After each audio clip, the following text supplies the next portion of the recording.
today's video we're going to look at just the van in general internally. These are no particular order. I'm just going to show you various items that you need to know about. So the first one we'll cover is lighting. There are three different types of lighting in the van here. Now you've got they're all LED, and in here we've got this type, which is strip lighting. Not obvious how to switch these on, but there is a button just on the end here which you press in, and that will put this particular light on. Obviously, in order to be able to do that, we need to put the main 12-volt switch on, which is up here, and as you can see, if I just press that in, that will give us the light. So there's one of those here, another one on this side just underneath that door there, one round the back here which you can't see, and it's in the vertical position there, and then finally just one further down the van here, just underneath here. Okay, so that's that type. The other type we have is this one, which is just a simple on-off switch. There's various ones of those dotted around, and finally we've got our main switch here, which does, and it's not very easy to see these because the sun's out today, but you can just see under here it sort of gives you quite a nice sort of gentle lighting for later in the evening when you need a little bit of extra light. Now next I'll just show you the main control unit here, which gives you an indication for all of your power, water and grey water usage. So if we just come up to the panel here, so obviously this switch on the left here is your main on-off switch, so when you want to run anything in the van that requires 12-volt power, that has to be on. You'll see this one next to it has got an L on this battery symbol here, so this is the state of charge of the house batteries, and the V here is the state of charge for the battery in the main cab. So you can see that we're not up to full charge on the engine battery, but the leisure batteries, because I have got the battery charger on at the moment, which I'll show you in a moment, they're on a full state of charge. Okay, so the other switches we've got here are the 12-volt, and you just heard the pump kick in there. That's just the 12-volt pump that runs the fresh water to the taps for both the kitchen and the shower. And this one here is the state of the main water tank. As you can see, we don't keep an awful lot of water in it when the van's not in use. Sorry about all the traffic, but that tells you how much fresh water you've got. This little indicator here you'll see is not on at the moment, even when you press this button. That's the grey water full indicator, so the only time you'll see that is when the grey water tank is actually full and needs to be emptied. So just moving across here, we've got a control unit which looks after the solar panel. There's not too much to worry about on this. The left one and the indicator here is giving us an idea of how much charge is coming from the solar panel. Obviously the solar panel is a 40 volt panel. It's a 200 watt panel which sits on the roof, and it's indicating at the moment 0 amps, which is actually correct because we've got the AC power charger on, and therefore there's no requirement for the solar panel to be putting any power in. It's all controlled by a solar panel controller, and that basically is not something you need to worry about. It's intelligent, and it will detect when there's AC power connected, and will make sure that any charge from the solar panel, if it's not required, is spilled, so it's not actually put into the batteries.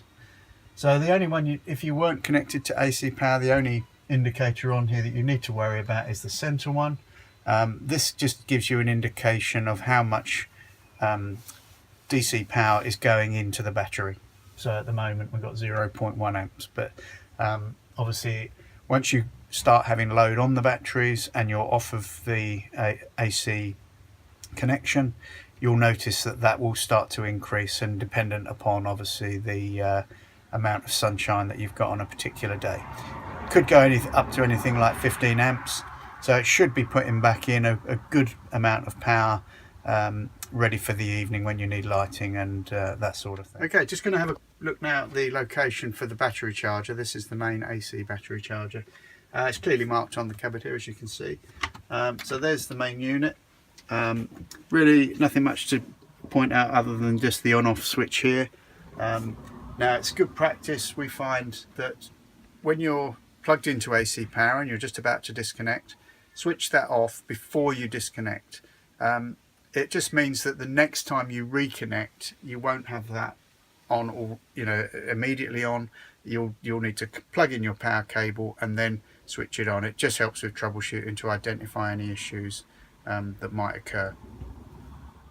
Now the van has only two main AC power outlets. Obviously you would need to be plugged into the AC power connection at a campsite or a residence. Now there's one in here in the kitchen, so we just lift up this handle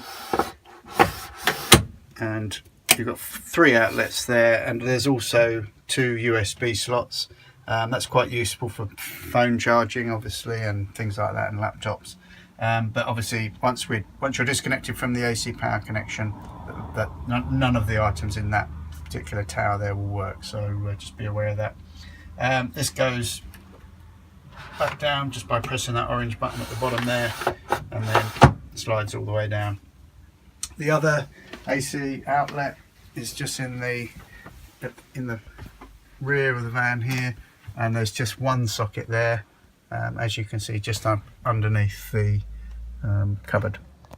Now it would be greatly appreciated when you're in the van if you could remove your shoes. It just stops sand and grit coming into the van, and in order to be able to give you somewhere where you can put your shoes, in this cupboard here we've got a bucket, which is something we just generally use for any really wet boots that are immediately muddy or soaking wet, and also a tray which is in the bottom of the cupboard here. I hope you can see that, which is for just general shoe storage. So I mean, we've all got 2 or 3 different pairs of shoes, so when you come into the van, if you could just remove your shoes and place them in this tray, then it will just keep the van cleaner and less cleaning for you to do. Now the van does have a reversing camera, which is quite useful, but it is only a reversing camera. It's in no way a rear view mirror, so it took me a while to get used to this. When you look in the image that's displayed there, which is pretty clear, it will only give you about 15 to 20 feet behind the van. Any further than that and you won't see what's coming, so you have to use your wing mirrors. Don't rely on that to tell you what's coming up from behind.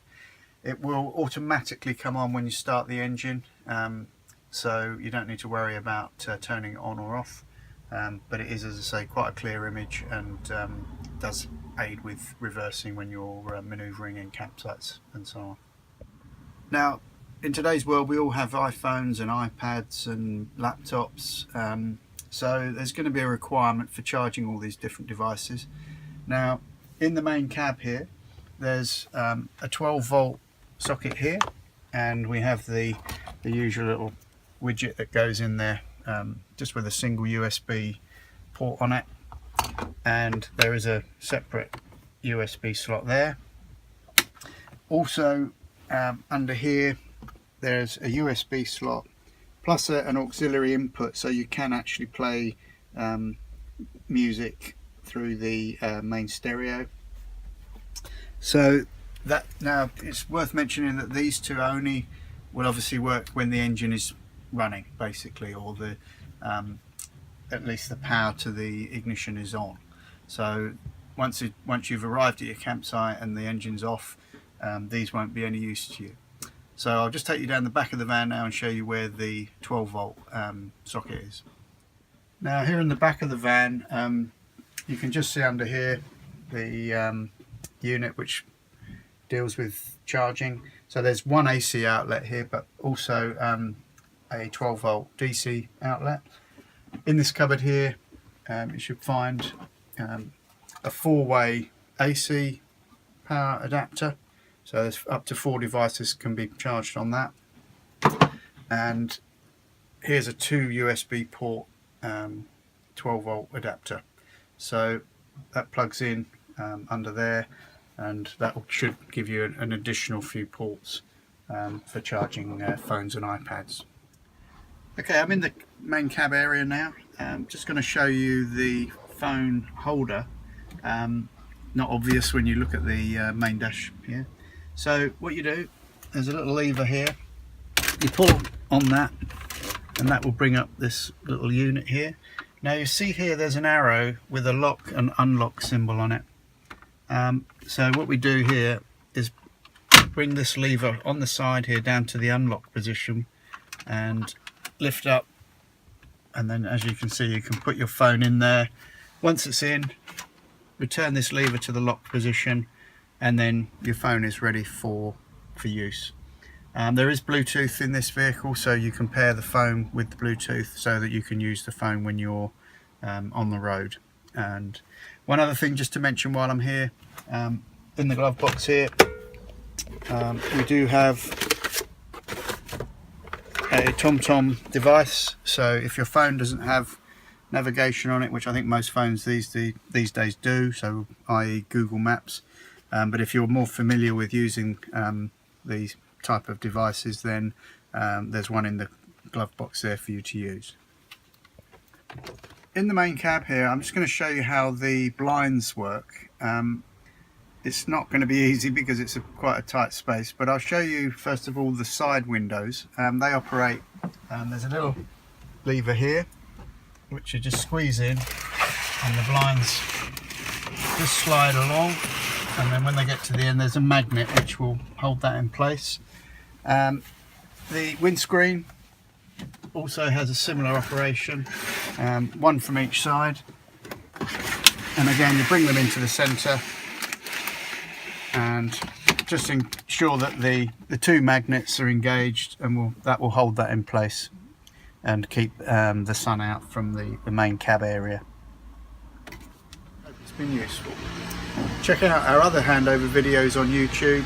To find us, just search for NZ Camper to Go, and remember to subscribe to our YouTube channel so you're sure to get any updates or new videos that we add from time to time.